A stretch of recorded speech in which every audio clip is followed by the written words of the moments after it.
I just finished this near-death experience book about a pilot that crashed and had a near-death experience. It's called Flight to Heaven. It's so powerful. Anyway, I finished it in Louisiana, so I thought, I'm going to give it away. I'm going to sow it into someone's life. And so this is what I want you to hear. I went to the airport and I said, Lord, show me a pilot to give this to. Okay. So I get on my first plane today. I walk all the way to the back. My seat's the very last one. Listen to this. I go to the very last one. A guy's sitting in my seat. He's like, is this your seat? I said, yeah. And he goes, oh, okay. Do you want to swap? And I was like, absolutely. Because the last seat doesn't go back, right?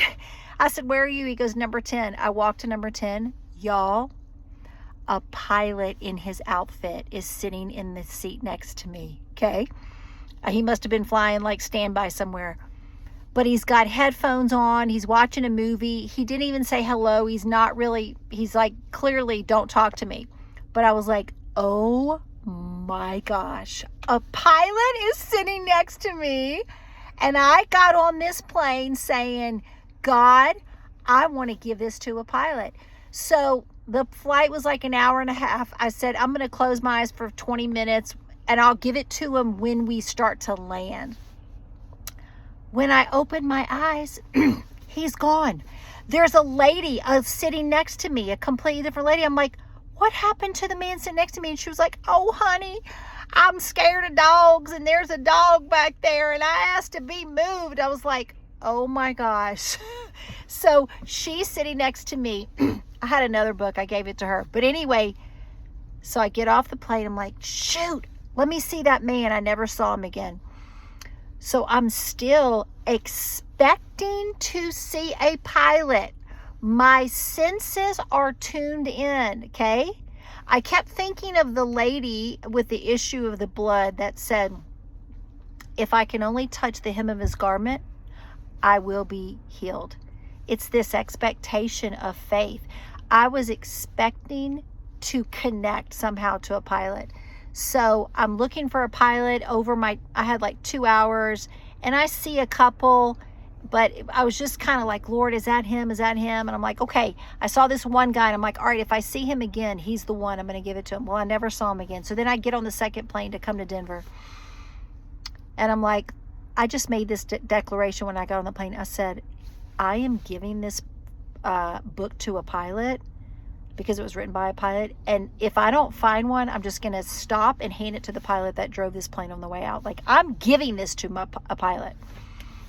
I'm the last seat on the plane again. So I go back there. By the window, there's an elderly man and a young guy. And they're super friendly, but nobody's talking to anybody, right? And so I'm thinking I'm just going to give this book to the pilot that's flying our plane. But about 30 minutes before the flight ends, I have to go to the restroom. So I said, I'm so sorry. Can I go to the restroom? They let me out. And when they get out, this middle guy in the middle that was elderly, I hear him talking to the flight attendants in the back. And the conversation's very casual. Like, I was like, is he a flight attendant? But he was in casual clothes and probably in his late 60s. So when he eventually gets back in his chair, I said, sir, I'm so sorry. I wasn't eavesdropping, but I just was wondering. I heard you talking. Do you work for the airlines? He goes, I used to. I'm a retired pilot. Shut up! Y'all, it was a huge plane. Like, it was one of those massive planes.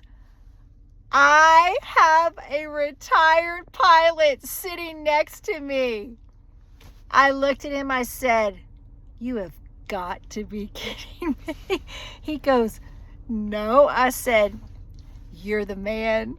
And I got to give him that book, tell him that God told me that. He ended up being a Christian. And I shouldn't have been blown away. I mean, I knew I was going to meet a pilot, but to sit next to me 2 times, y'all, the power of expectation in your faith is huge. And don't ask me to understand it, but I just know that when you expect God to come through, things happen. So let this encourage you. The devil will tell you don't expect anything because you'll be disappointed. That's a lie. Be like the woman with the issue of blood and say, the next time, this is what I'm expecting, and begin to speak your faith out loud. Okay? Amen.